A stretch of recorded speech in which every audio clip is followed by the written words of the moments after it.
Ah bah tiens, je fais encore la même blague. Et le pire, vous savez quoi? C'est que je l'ai toujours pas lu. Je sais.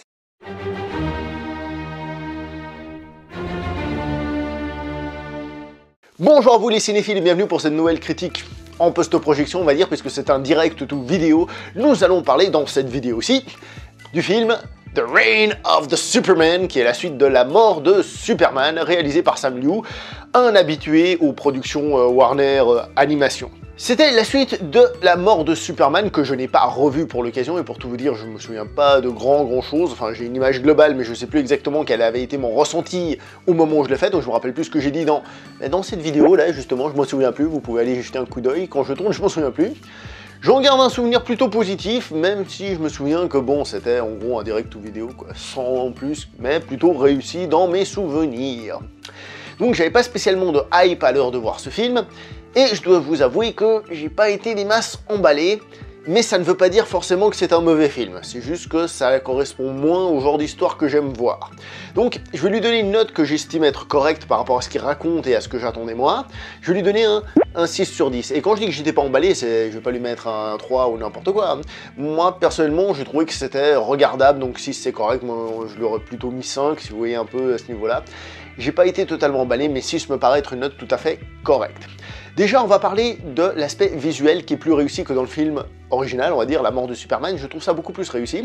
Au niveau de l'animation, ainsi que de certains dessins. J'avais dit dans le premier film, si mes souvenirs sont bons, qu'il y avait des dessins qui n'étaient pas très réussis à des moments et que l'animation n'était pas au top. Ici, on sent qu'ils ont pris un petit peu plus confiance, peut-être un petit peu plus de budget aussi, tout simplement. Et on sent que c'est mieux fait en règle générale. Alors, c'est toujours pas digne d'un Pixar, d'un Disney ou d'un film qui peut passer au cinéma, mais c'est beaucoup plus correct et c'est tout à fait regardable, donc tant mieux. Ça monte d'un niveau, même si dans mes souvenirs, le premier film pêchait au début, puis après ça allait mieux. Là, ici, je trouve ça globalement beaucoup plus réussi. Je l'ai vu en VO et je dois dire que malgré tout, le doublage, parce que c'est un film d'animation, donc il y a un doublage, je le trouve très réussi, ça fonctionne bien, les personnages collent bien, donc c'est bien. Voilà. Au niveau du scénario, c'est là où personnellement, je suis pas plus emballé que ça, je m'explique. Ce film doit nous raconter ce qu'est un monde sans Superman, donc en gros le nôtre. Non, c'est pas le cas, mais un monde qui a connu Superman et qui a perdu Superman. Comment ce monde réagirait? Qu'est-ce qui se passerait? Alors peut-être parce que je commence à être un petit peu vieux malgré tout, avec les années qui passent, et j'aurais espéré un peu plus de forme de philosophie, c'est-à-dire que deviennent les gens, comment ils réagissent, la société, qu'est-ce qui se passe, peut-être que c'est un niveau politique où j'en sais trop rien. Et en fait, je trouve que c'est assez simplounet, mais c'est comme je disais, peut-être parce que je suis un peu vieux, alors que les comic books à la base visent quand même un public un peu plus jeune. J'ai dit à la base, hein. J'ai dit à la base, hein. Et je trouve que, on se retrouve finalement avec un scénario que personnellement m'emballe pas totalement, alors je le savais déjà à travers le comic book, hein, c'est-à-dire qu'on a plein de gens qui veulent remplacer Superman. Alors ça c'est en effet une des réactions auxquelles on peut s'attendre, mais tout tourne autour de ça.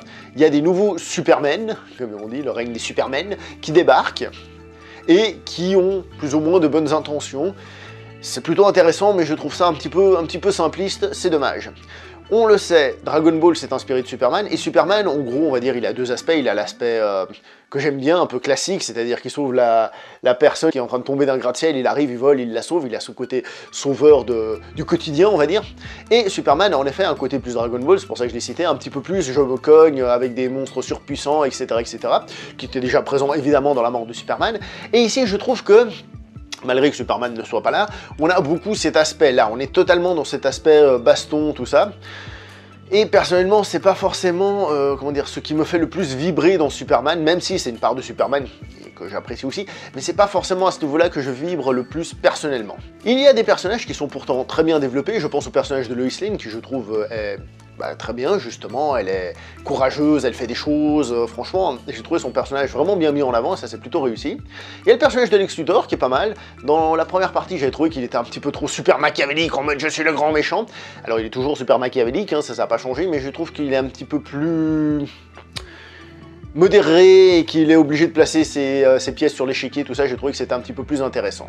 Sans avoir lu le comic book, je sais déjà, et je vous le dis, hein, que ce film a une fin plus positive que le comic book, ce qui fait qu'on pourrait croire que c'est un film qui n'est pas, comment dire, violent. En effet, c'est un film qui doit être tout public, mais malgré tout, il faut reconnaître qu'il y a une certaine violence qui se dégage, et c'est là où il y a des grandes qualités, je trouve, c'est que il y a quand même des répercussions, il y a quand même des choses où à ce moment, le film n'a pas peur de montrer il y a des gens qui meurent, ou il y a des gens qui sont pas en bon état, et à ce niveau-là, c'est plutôt bien réussi tout de même. Le final, à la fin, on a une grosse baston, et là par contre, un peu d'ailleurs comme dans La mort de Superman, on utilise une musique qui est certes un peu cliché, un peu comme ça, mais qui je trouve arrive à donner de l'épique à ce final, et ça fonctionne très bien, on a vraiment un final qui est réussi. Ça quand même, il faut quand même le reconnaître.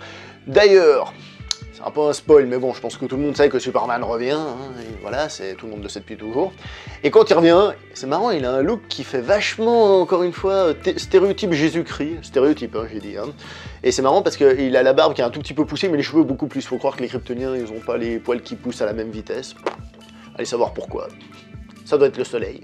Au final, qu'est-ce qu'on a? On a un film de Superman sans Superman, donc sans l'essence de Superman, ce que j'avais déjà évoqué dans le film, par exemple, de Superman, qui, moi, me manque. C'est un film qui est intéressant, mais qui, pour moi, en même temps, ne va pas assez loin dans certains sujets qu'il pourrait développer, mais il n'empêche que c'est un film qui est plutôt bien fait, tout en étant en direct ou vidéo, qui développe des aspects correctement, qui a une certaine violence, modérée, hein, la violence, et qui, je pense, n'est pas totalement fidèle au comic book, hein, puisqu'il y a Mogul qui apparaît dans le comic book, ce qui n'est pas le cas dans ce film, suspense, ils ont choisi quelqu'un d'un petit peu plus commercial, mais donc il y a des différences.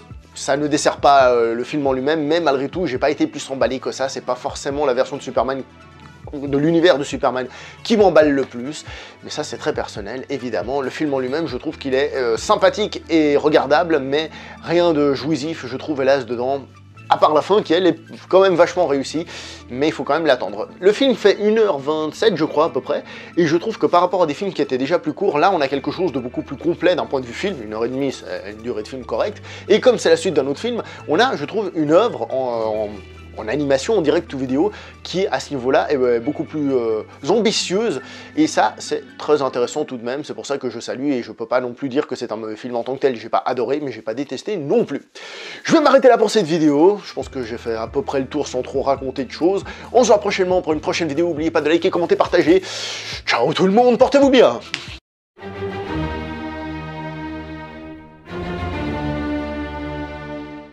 Allez, comme ça on me dira pas que je l'ai pas lu. Loïs n'a pas dit un mot depuis qu'elle a rendu son papier. Voilà, comme ça j'ai lu un petit bout. Petit.